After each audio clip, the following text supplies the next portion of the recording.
Who is this guy? You don't know me that, but the fact is though, dude, who are you? You don't know crap about me, brother. Look at this. He knows all the answers. He knows all the answers. Monday morning quarterback, my man, sitting in his bedroom. Monday morning quarterback. I don't take accountability. He'd rather I lie to her the whole time. I really believe that they're a good person. Good person so much that you don't take accountability, you don't reflect. Dude, who are you? Like, deep this way, you have my new therapist. For a whole year. You then travel to go see her, right? And then look at this guy. You get Unbelievable. You now want to ditch her. This guy, whoever this guy is, he doesn't know crap. Calls me a narcissist, calls me everything. Trip. That would accept your behavior, to be honest with you. This is why I say this guy should just be quiet. Look at this guy. He'd rather people just keep talking over me and never get my point in. Maybe he should be dating Lydia.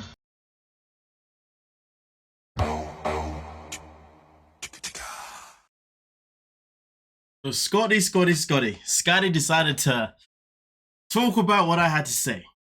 Called me out for calling him a narcissist. Even though I said he got narcissistic traits. I didn't say he was a narcissist, but it is what it is.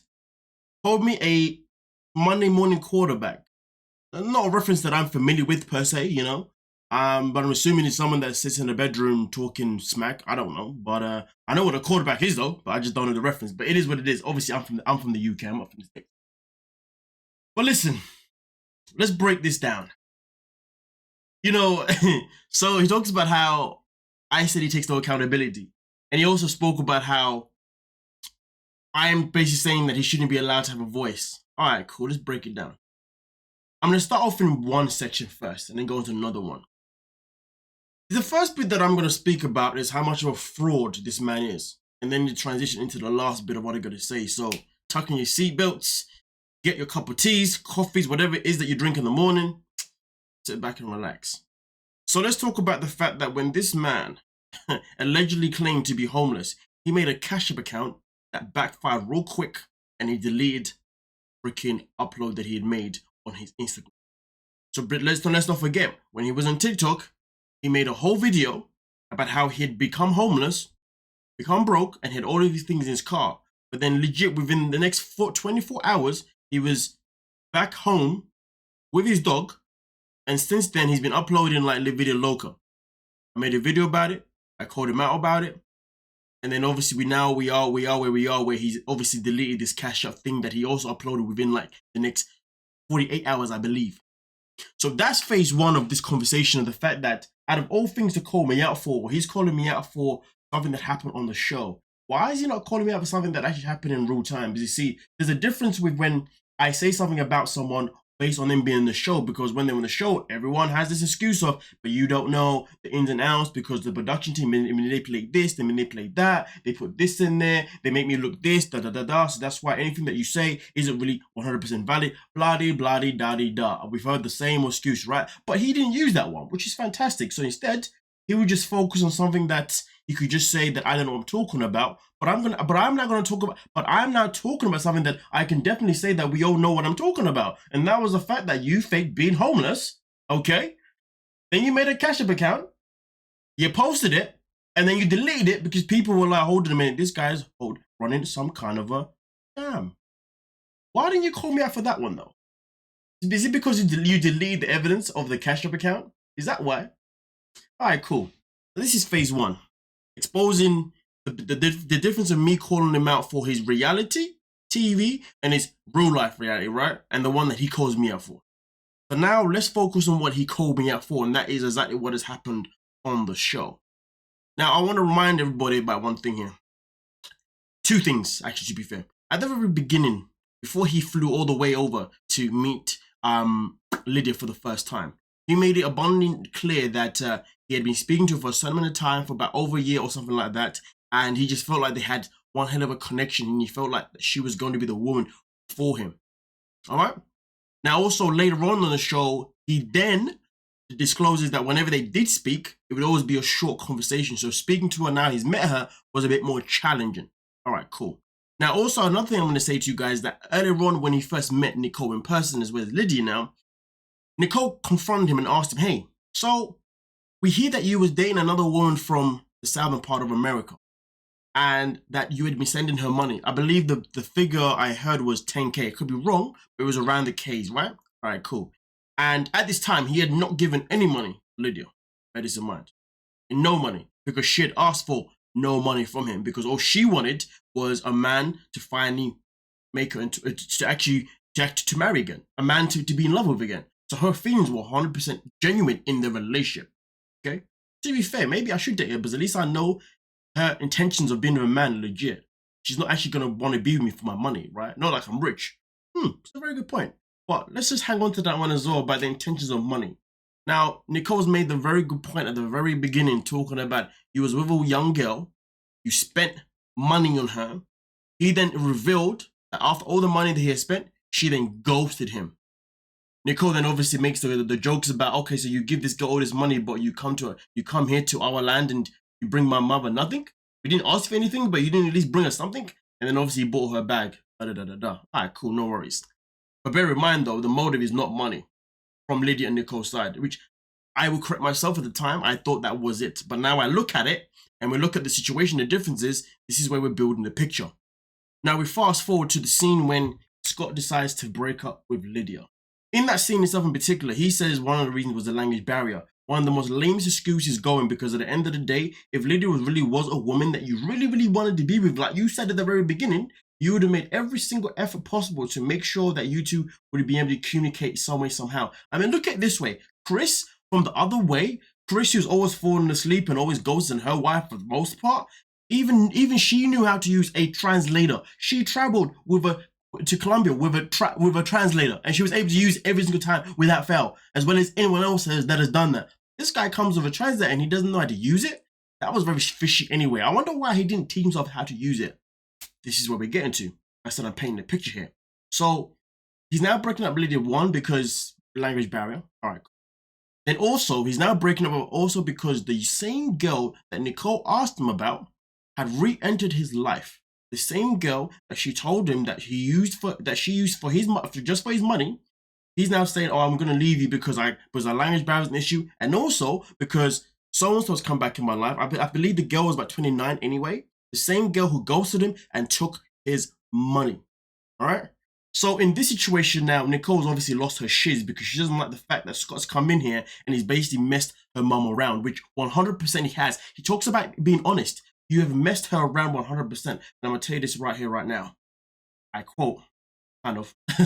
Nicole says to him that you basically are someone that basically pays women for sex.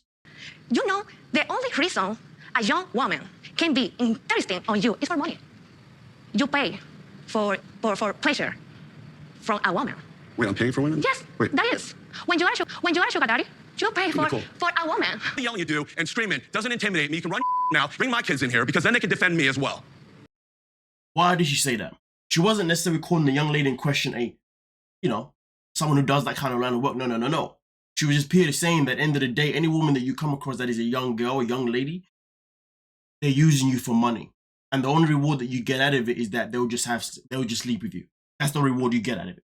Now, bear in mind that in the situation with him and Lydia now, since he had been there, we knew 100% that he wanted to get under the sheets. We knew he wanted to get in between Lydia's legs. That was definitely his body language throughout the most part. But the moment that he realized that it wasn't working, it wasn't going to happen, what happened? All of a sudden, language barrier was an issue, and then boom, the girl that used him for his money, who ghosted him for months upon end, reappears.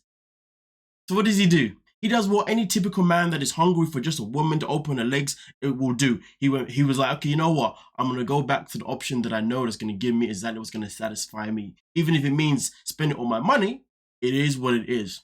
So really and truly, why did Scott actually flip out in that scene? Why did he actually lose his shiz? Is it because Nicole was shouting at him? Is it because Lydia wasn't helping him in this situation? Is it because he was cornered by two women trying to basically tell him how much of a moron he is and how much of a fool he is and how much he has actually wasted everybody's time, the time that he calls honesty? No, he got annoyed because they hit the nail on the head. And Nicole said to him 100% that, listen, you are a man that legit just wants to pay for a woman to be with you. And the fact is, you've come here and you waste my mother's time because at the end of the day, she did not care about your money. She did not care about none of the stuff. All she cared about was seeing if you two can actually have a 100% genuine connection. But because Scott didn't get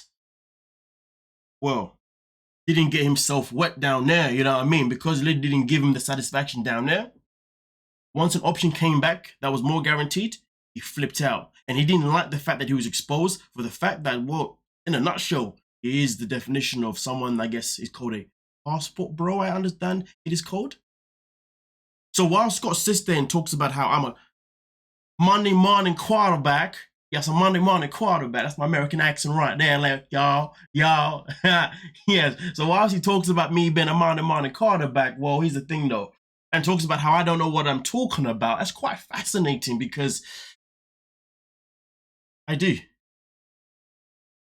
You could not tell me otherwise. You could not tell me that this man flipped out because Nicole was shouting at him, because Lydia was talking, because earlier on, Nicole had been shouting at him. She had been calling him out. Lydia had definitely been putting him in awkward situations. Now, I'm not agreeing with the way Nicole has conducted herself, nor am I agreeing with the way Lydia's conducted herself. Both of them two need help, 100%. Both the way they've conducted themselves is embarrassing, to be honest with you, right? We know this. So we know Nicole and Lydia are this. Scott is no saint. This is a man that was hoping that he was going to go there and she was just going to be easy for him. That's what he was expecting. But then when he got there, he recognized that Lydia was not going to be easy to the slightest, especially with Nicole around. And you know what a man would have done though? If it was me now, when I've gone there and I've been cornered by a woman and her daughter, I'm just going to leave. Why am I going to waste my time? I'm just going to leave. Respectfully. Or I'm just going to lay down the ground like, listen, I came here to get to know you and you only, you know what I'm saying? Let's make it work. Let's put in the effort. Scott did none of those things. So I mean, realistically, to be honest with you, if I were to date Lydia, 100% I'd do a better job than you. And do you know what would make it worse? It would probably get on his nerves. Give me a week, trust me, man. Man will be down there, you know what I'm saying? I mean, I don't know how long he was there for, but he got none. Why? Because he's got no game, he's got no personality, he's a complete moron, and honestly, like I said before, he's got narcissistic traits, and he has no idea how to take self-accountability, because at the end of the day, he was looking to go there to get rewarded, and he got no reward that he wanted, and that's why he wanted to go back to a young lady. And then this is where we go back to the very beginning of my very first point. Because the show had showed that he had been used before by this woman and for her money, you see, all of a sudden now my man's homeless. He has no money. You see how you try to play that narrative? As soon as that episode kind of came, as soon as that episode came about, all of a sudden, boom. That was for money. Now, I'm not saying those two are necessarily linked per se, but it is a coincidence, isn't it? For sure. But either way though, man, Scotty boy, Scotty train. Whenever you hit Scotty Trent, I know he knows what I'm talking about when I say Scotty Trent. But as far as I'm concerned, thank you so much for calling me out, because I definitely enjoyed responding, because, well, you're an idiot. You should never really call me out. You're an idiot. In fact, you allowed me to actually process why you actually shouted in the first place, why you actually got angry, and why you had to basically storm off in that scene, because your game was getting exposed. And you were just annoyed that it was getting exposed by a girl that was younger than you. Well, you guys let me know exactly what you're thinking down below. We'll talk about it. But hey, Scotty, if you decide to make another video, can you please do us all a favor? Put on a top. People are sick and tired of seeing you without a top on. Nobody wants to keep seeing your freaking nipples. Like, yo, what are you, a cow? Are you trying to feed people milk or something? I'm out. Peace.